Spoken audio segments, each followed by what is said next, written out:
think it's another challenge. Simple as that. There's no easy games in the division. We have to be best prepared, and if we are, we'll be okay. And if our standards fall, we'll have a problem. It's the same message every week. So, hopefully, another packed Ibrox.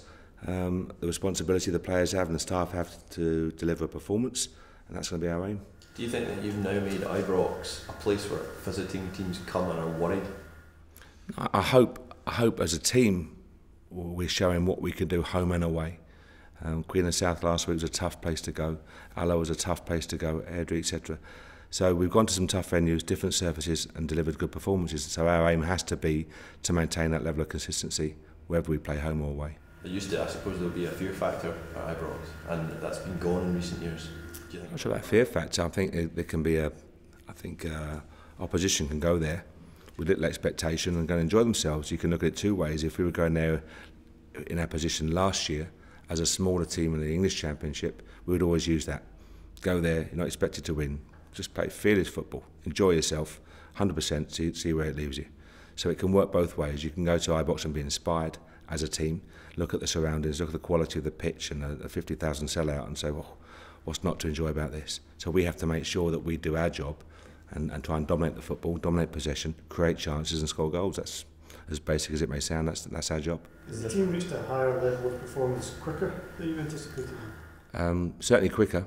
I think in terms of from their first day, the way they've embraced new ideas, their work ethic, their application, I keep saying it's been first class, but it has.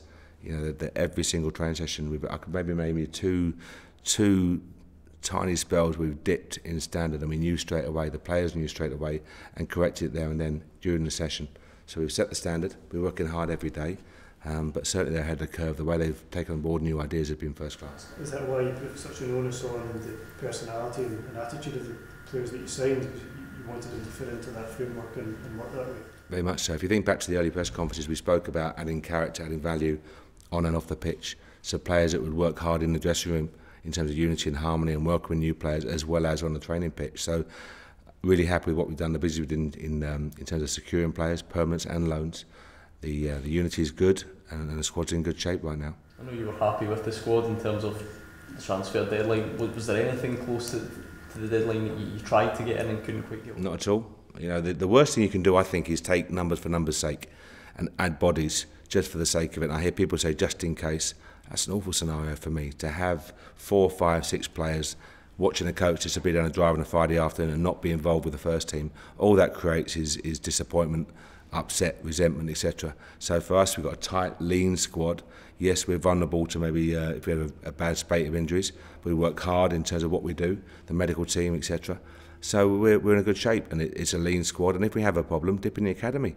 Craig and his staff doing a fantastic job. The likes of Tom Walsh, Fraser Red, Barry Mackay, Ryan Hardy, etc., Jordan Thompson, all these guys have come to the academy and will do a job for us. Has that side of it also exceeded your expectations then? Because some people might have looked at the size of the rebuild that you had and thought that you were going to be scrambling around as the window came to it. Yeah, if we'd have needed more players, we'd have got more players. There's no lack of available support for us, David and I, in terms of what we needed. But you have to assess a squad.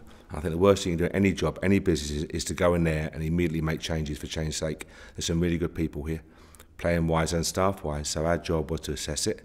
And we know full well that if we have an injury, I've got no problem playing a Ryan Hardy, playing Tom Walsh. We played Tom in the St Mirren game, starting from the start. Jordan Thompson, Fraser Ed came on last week, so no problem using those boys. They're more than good enough, great academy education, and they're ready for the job. Barry was in a moment ago. How do you assess his potential, but also his performances so far this season? I think he's been outstanding. I think Barry's come in. We had no hidden agenda. I didn't look back at what happened in the last 2 seasons or players going out on loan. All we could do was look at the players we had from the first day of pre-season. And from that first day, Barry's been superb. He's worked hard, he's applied himself, taken on board the ideas, he's worked hard in his pitch geography, his end product. His consistency now is the key for Barry. He's shown what he can deliver in terms of level of performance. Now it's consistency of performance, but I've got no doubt that Barry Mackay will be a huge player for Rangers going forward. Mark, just going back to your own expectations for the season, you said things are maybe moving a lot quicker as you expected. What were your expectations at the start of the season for maybe a month or so into the league at this point? We just don't know. You just don't know. You have to look at this playing squad, and obviously I'm aware, David's aware that we had 11 players released by the club, 5 loans going back, so 16 players. It's a huge revamp of the squad. So look at what we had and where we had to move quickly and the type we knew we had in our mind the type of players we wanted to secure. But again, you have to assess any situation first of all, which we did.